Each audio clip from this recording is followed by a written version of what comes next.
second time, you went out of your way to go in it. Really, we having all this because a lady got fired. That's why I don't watch the WNBA. I suspended the game before the foul because precedent shows you don't get suspended an extra game for a flagrant 2.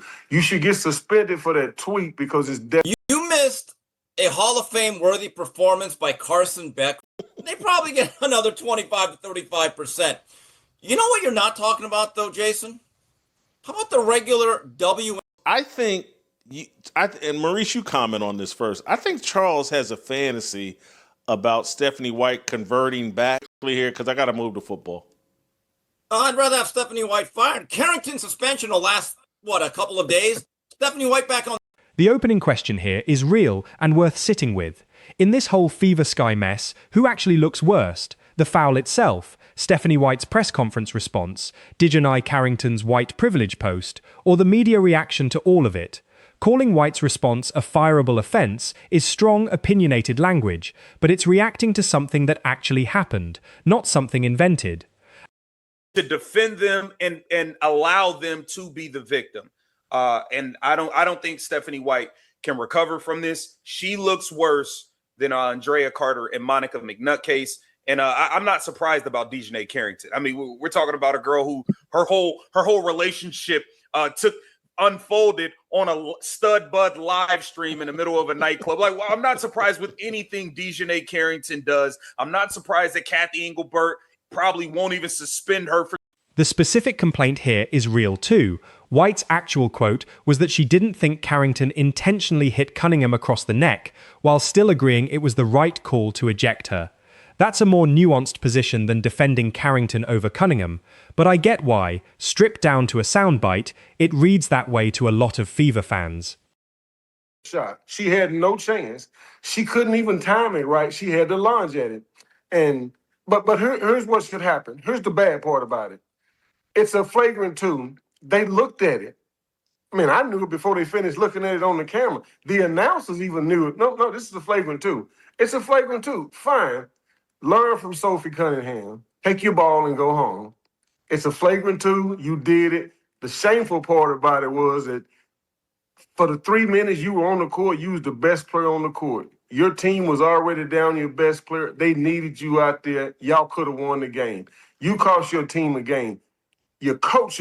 The comparison to the earlier Alyssa Thomas incident is a fair pattern to point out. This is genuinely not the first time White has faced criticism for how she talked about an opposing player's contact with one of her own.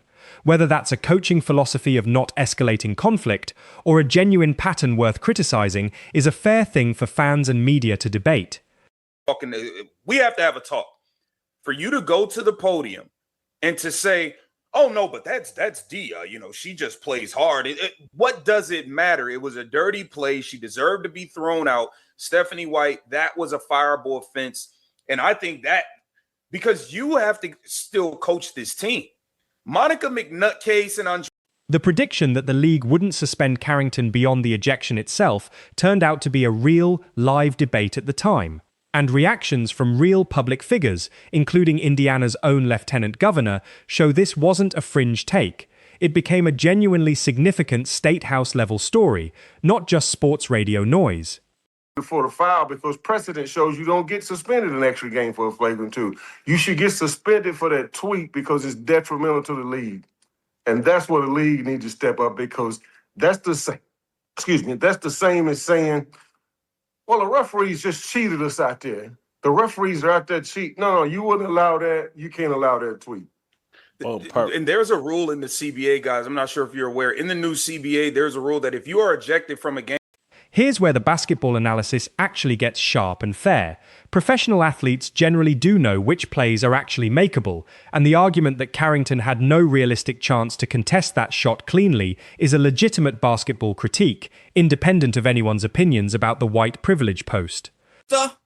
SISTA hood, they probably get another 25 to 35%. You know what you're not talking about, though, Jason? How about the regular WNBA media, not counting guys like Maurice? I think that, but again, they're not going to every game.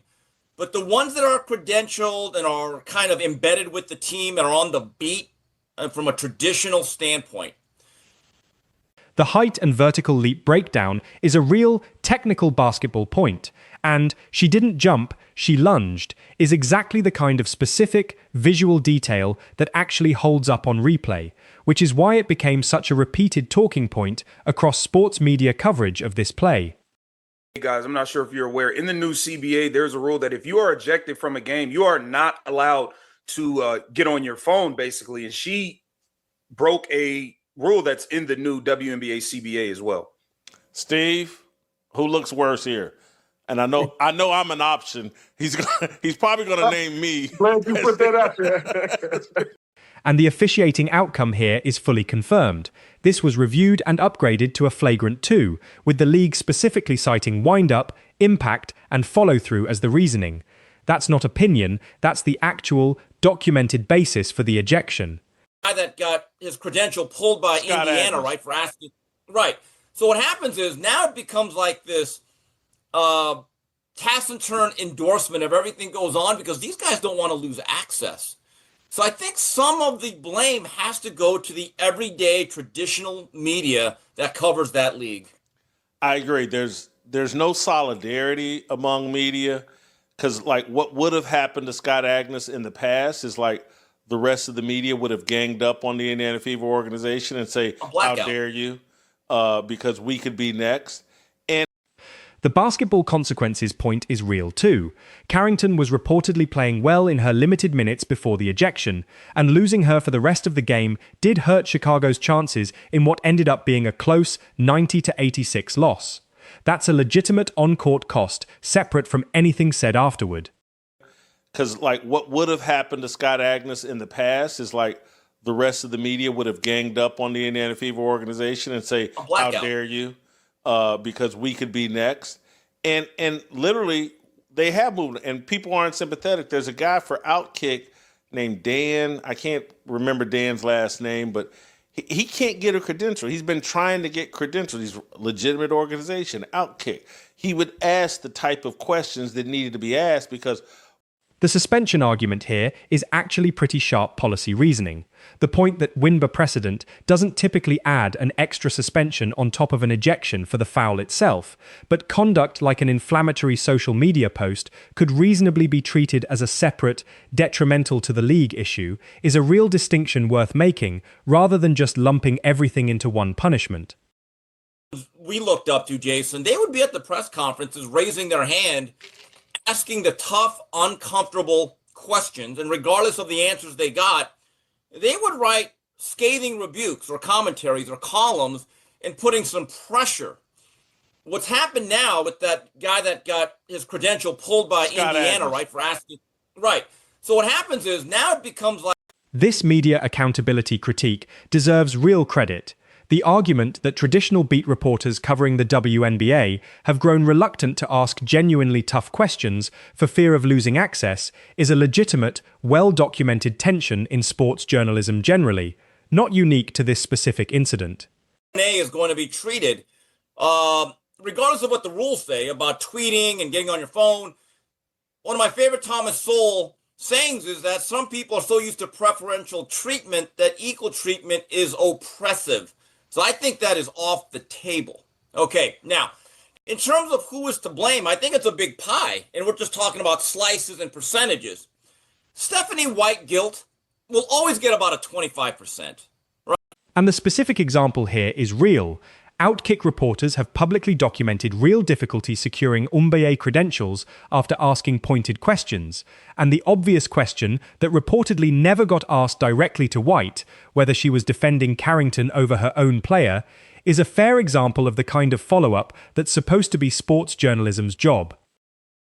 Or Stephanie White. I want Stephanie White fired more than I want DiJonae suspended. I'm gonna have to say that. Charles? That's an easy one. That's an easy one because you got to remember this. Coaches and general managers in that league, they stick to a script. So whatever Stephanie White said, she's been given a script. The comparison to the separate Dearica Hamby situation is a real, live debate in its own right. Weighing a coach's job security against a player's disciplinary record is a genuinely tricky question, and reasonable people are landing in different places on which situation deserves the harsher consequence. I mean, I knew it before they finished looking at it on the camera. The announcers even knew it. No, this is a flagrant 2. It's a flagrant 2. Fine. Learn from Sophie Cunningham. Take your ball and go home. It's a flagrant 2. You did it.